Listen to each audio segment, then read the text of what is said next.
I want to talk about you and your journey, which is super, super inspiring. 10 years with the World Bank as an economist. You have founded so many organizations. Could you please tell me how your journey as an entrepreneur began, especially at the age of 14 that you started a school? What was that about? See, I grew up to a family of educators, and I have them to blame to some extent because breakfast, lunch, dinner talk, everything is about education, has been since I was born. So I have very passionate educators in the family. My parents started what is the world's largest school right now with 57,000 children. So it's been no mean example in front of me. And when I was about 14, at that time I was really soul searching, as a teenager, and I wanted to do incredible things for society and for the poor and the underprivileged. And my mother said, why don't you start a school? I mean, that's the first natural thing that comes to us. So I said, all right, I'd love to start a school. So I started a school called Little Flower School in the backyard of my own home in Lucknow. And that's how it all began. Oh, lovely. And how was that experience? Did you teach or did you get teachers? How was the entrepreneurial experience like at 14? I was the planner, who planned everything from enrolling of the students, how that will be done, how they'll be taught, the pedagogy they will learn with, how many hours they'll come, which teachers will come and support, because we wanted not to necessarily hire them, but from our other schools, depute those who would be interested in teaching this underprivileged set of children. There were just over 100 children at that time. So it was a small school, but it was very meaningful for me. And I think that the teacher's role also I played at times, but mostly I was directing the teachers, especially because I was still going to school. So during the school hours, I was not there very much. Oh, lovely. Okay. So now that you are again back in the field of education in India, and now that you're running this huge program called Getty, which is educating the educators, what kind of gaps are you filling with Getty? Well, Getty, I think, is a very long waiting kind of phenomenon that needs to happen in India, in the sense that our teachers are generally prepared through a B.Ed course, which is approved by the government. It's a very good course. I've done it myself, actually. After coming back to India, my mother said to me, oh, why don't you just do a B.Ed? It'll make you qualified in the Indian context. And I said, okay, why not? So, though to the amusement of my family. Obsession with education in Indian households. Truly. And I'd done a PhD, already, and from a good institution. So then, everybody else was quite amused. You did the B.Ed after a PhD from Cambridge. Yeah, sure. After working for the World Bank for 10 years, I mean, for God's sake, I was, I think quite experienced. But then my mother set precedents in the past. At the age of 60, she went and did a PhD. So when she told me go and do a B.Ed, I said, well, why not? Let's just do it. And so that gave me the kind of an insight into what the B.Ed course is all about. And it's really quite incredible in terms of theory. But when it comes to practical aspects, I think we need to worry a bit. And also in terms of what should be the future of education. We learn about a lot of great educators of the past, Lawrence Kohlberg, Jean Piaget, so many great people. And really, their work is timeless. But nevertheless, what should be the future of education and what should it look and feel like to a child in the 21st century? That remains an enigma of sorts. And so I felt that we needed a teachers training program in the country, which would be preparing teachers in a different way. Not just for the academic world, which of course is entirely necessary because we feel academics are the minimum agenda of any school, but that's not all. There should be preparation for life. And so Getty is training, we call it training that sticks. it's an empowerment that lasts and change that is measurable. So it needs to be all three things. And of course, it's a vision that is to be upheld through the course of any teacher's life, because it is not just any other profession. I know it's a very responsible position. I mean, even though we it's been 9 years that I'm in the workforce now, but I still remember my good teachers and my bad teachers. It's a memory that stays forever. It's a very responsible role. Right after the parent, it's your guru who you are learning from. What kind of enthusiasm do you see from the students that you get at Getty? Um, these are women who are housewives and aspirational, or they're women who are ambitious. Um, what is your insight? Okay, so we have two types of training. One is pre-service training, which is for aspiring teachers, rightly so, and that's so important, right? So prepare the next generation of teachers before they enter the schools. The rationale being that once they enter the schools, they fall into the old traps. And then it's very hard to get them out of those old ways of teaching and learning. The macro climate of our schools in general does not support a lot of innovation because there's coursework to be completed. There's a whole bunch of syllabus. So one is preparing teachers in advance of their teaching careers. And then the second is preparing teachers for the future, for better teaching at their schools. And that's a little bit more challenging because we see that we do lots of training even at our own schools. We bring best, topmost experts, not just from within India, but also from abroad. And we find that the impact of all that really great training is very limited because teachers get all very excited at the time. And then a month later is back to square one and the way they always taught. So how do you get teachers to actually convert what they learn into everyday practice becomes a big challenge. So what we need to do is allow a lot more freedom to the teacher, make her or him responsible for the outcome, but not worry about the process of getting there, because then they can use the time much more efficiently. Dr. Gandhi, please tell me about how, when you were working with the World Bank, when you wanted to come back to India, was this always at the back of your mind that you want to bring about an impact in the education system in the country? What actually prompted me to leave the World Bank, which is pretty amazing in a way, because nobody in their right mind would leave the World Bank. It's a nice job, actually the best job in the world.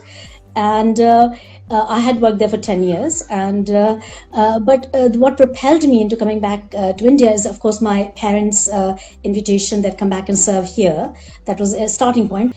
And it's really present for you. So I am, really basking in that possibility. Actually, the first thing I did when I came to India was to consider how we can reach literacy to the illiterate masses. And so that has consumed a lot of my time and research work, as well as my interests lie greatly in that domain.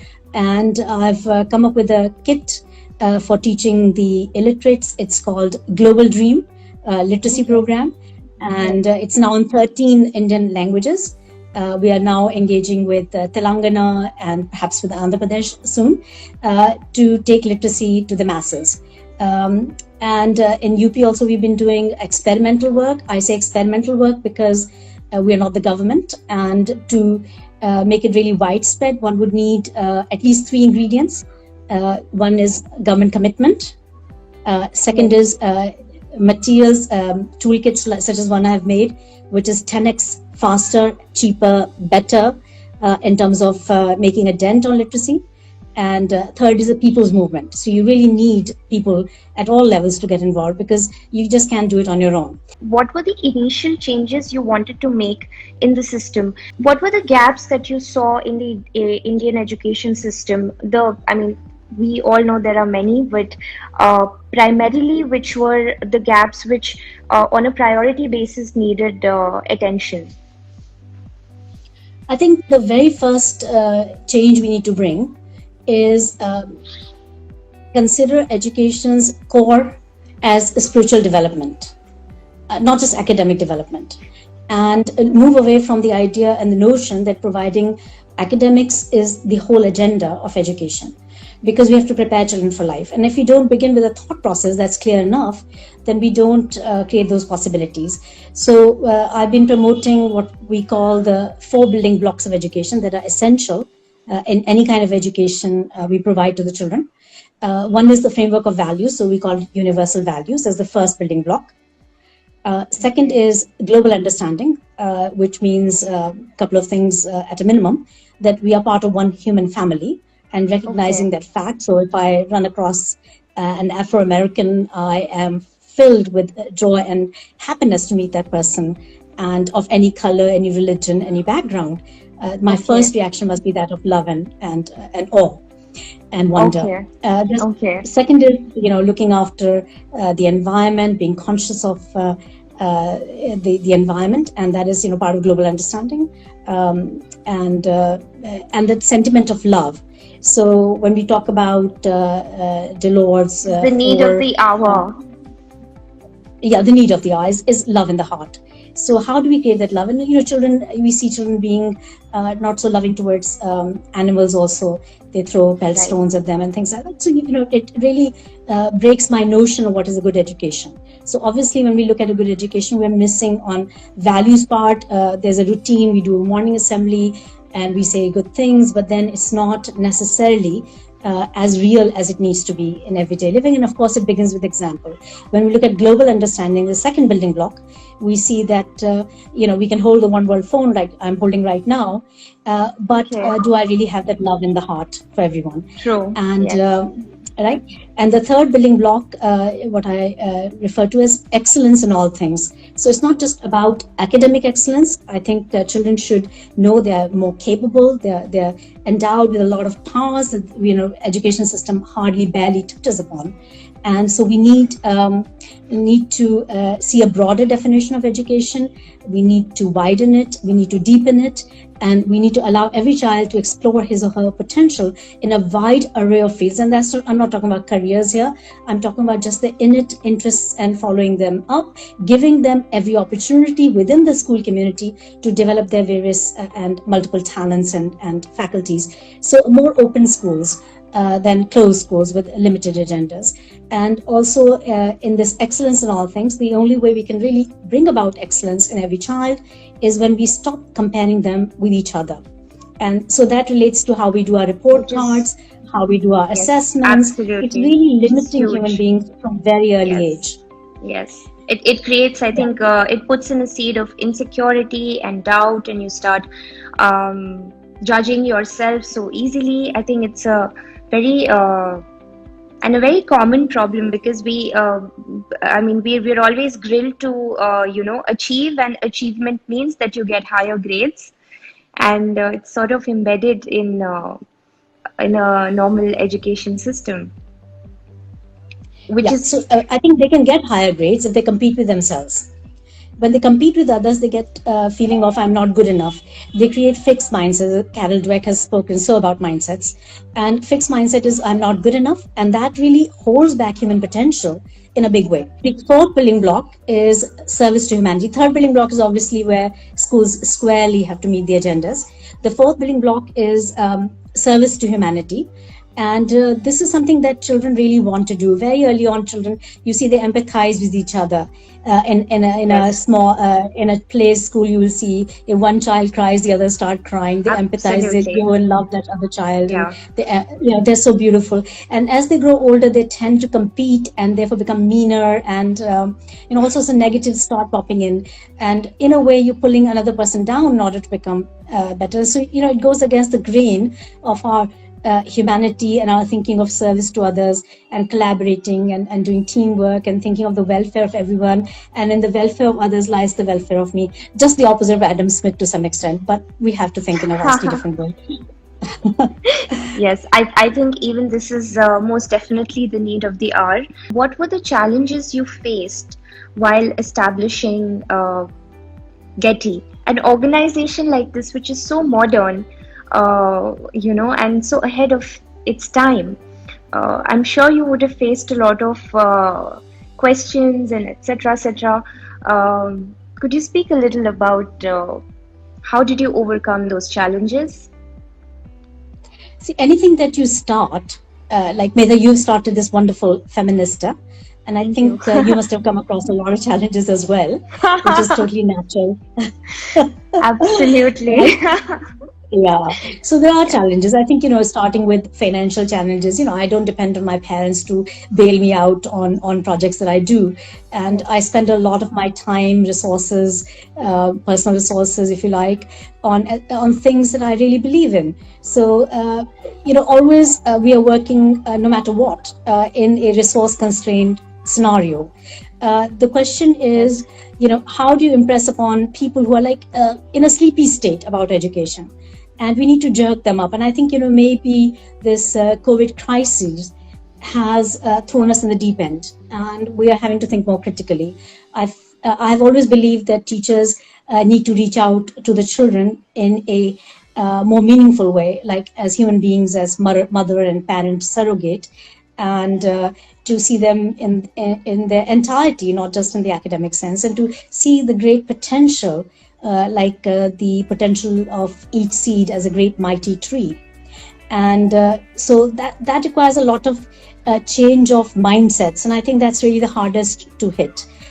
Third thing is the habit, the habit to do things the old way. So even if I agree with you, for example, I agree with you smoking is bad, but then do I give up my smoking? So the habits of, shouting at children, throwing books at them, getting fed up with the whole thing. I mean, all these things are pretty normal in, I'd say, a good number of schools. I'm not talking about the, topmost schools. I'm not talking about schools in this country that are, 10 on 10 in so many ways, and they're exemplary. But I'm talking about the vast majority of schools where, our regular children go, our village children go. The master G comes and puts his legs up on the table, and, the example of the teachers and the old ways of treating the children, I think they're holding back our potential really tremendously. Absolutely. When you were setting up this organization, what were the other challenges which you faced at an organizational level? When you're, say, for example. Okay. So the first thing, of course, is resources. They were never adequate. But even before that, I would say, even more important is the human resource. So finding right partners to come along with you is always challenging, because again, you're trying to take everybody out of the mold of present thinking. It requires people who are brave enough to go venture into the unknown and who are willing to go along with you. And of course, I've had a lot of people going along with me. I have a big, huge team across the country and beyond. I've got a fantastic set of well-wishers and partners and friends and colleagues who are across the world, and I draw so much inspiration from them. But I'd say that creating your own team and who is excellent and committed takes time. It's available, it's there, but it takes time. So we just started Getty in October of 2016, and then it took time to get them a team to be created, if you like, to structure what we'll do with the teachers, to come up with a plan of action, to create the resources, the materials, the training aids, the visuals, the audio visuals, and everything. So that takes time. And now we are actually some 25 trainers across the country who are based out of different cities, and they have become an integral part of this team, and they are forging ahead with the new agenda. We're just rolling out our second batch of the pre-service training program. And I think that we're learning from everything. So yeah, challenges are there, but the opportunity is also there. And I think that we will be aspiring to take on some 200 schools are already with us. We'll be aspiring to take on another 200 to 400 schools in this coming session post the lockdown. So we'll see better teachers now coming our way to schools. How are you involving the underprivileged children in in your activities, in your vision of changing the education system? Well, as far as the underprivileged children are concerned, we are concerned about two categories of people in the underprivileged category. Number one is the children who are out of school. Um, they are a prime concern because they don't go to school. They're on the streets. They're the most vulnerable. They're the most hard to kind of address. So we found that 65% of the 4.5 lakh children who have adopted our Global Dream Literacy program, they have dealt with children out of school. 35% of them have adopted adults who are illiterate. Adults have a lot of difficulty in enrolling in the program. They have the notion it will take 2 years, 3 years. And when we tell them, no, you'll be able to read within a month, they are surprised and they're actually willing to give it a go. And in our program, we make sure that in the first 15 minutes, the very first session, they have some takeaways and they can actually read a whole sentence, which is bas par ab ghar tak chal. So they can read that sentence. And so it's very exciting. So I hope I've answered the question with you that the opportunities for engaging the children and adults in the non-formal context has been very, very rewarding. We've also tried to engage the government, like in Uttar Pradesh and now in Andhra Pradesh, where we are looking at training the teachers across the landscape, like also Haryana and some other states. So there we can have a major impact through government teachers. So first and foremost, training them in skills of teaching and learning, which are vastly different. And so they can bring out more outcome in terms of literacy and numeracy, which has been plaguing our country for so long. And secondly, measure the improvement, which is again the research basis we want to build in. And the third thing is to speed up the teachers in their English speaking skills. And the fourth thing is in their languages of empowerment, the languages they use with the children, the soft skills that are so necessary. So these are some of the things we are engaging with as well. Yeah. So in these, you're working in these states where there is an immense amount of gender discrimination and extremely difficult states for women to, especially what you're trying to do, you're empowering these women to go and work and earn their own bread, which in a very basic sense is something phenomenally new in UP and these states. How do you deal with these challenges? I'm sure the women who are there for training, they have these societal difficulties and barriers that they come with. I can give you two examples. One is the community-based program in a village called Karoni, which is not far from Lucknow. It's in the Lucknow district. And in that, we had 22 women who came forward when we did a door-to-door survey of literacy. And 22 volunteer women came forward and we trained them. Okay. We also gave them what I call a cool kit, which has not just the toolkits and it has also a lot of other materials, a dabba box with slates, with storybooks and so many other things. Lovely. And to chatai, to maths. So we gave them training in that, half a day training, 1 day training, that we held them for a little bit longer. And these women are, they're rusty in their knowledge of Hindi, but we felt that they, we were surprised as to their commitment level. Till date, now this is 3 years into the program, they've not given up. And within the first 2 months of them starting up with our program, they enrolled so many women, 180 women of that village, they trained, they made literate within the first 2 months. And they gave the National Literacy Mission adult literacy examination. And so I asked them, what motivates you? What has motivated you? And they said, we love being teachers. And I think that's a sentiment we can grab onto. And they also say they get a lot of respect from their community. They say, teacher, aa rahi hai, teacher ke yahan ja rahe hain. So we get called teachers, and that really makes us feel very, very happy. So I think, we sometimes think we pay them and then they'll do something, and that's really shortchanging them a little bit because they are so much more gracious and so much more giving. And for this society, they are so much more committed. And this also Desh Bhakti ki bhavna badhana, that feeling of I'm contributing to my society, to my village, to my country, and I think that brings it out more. So I was actually taken aback.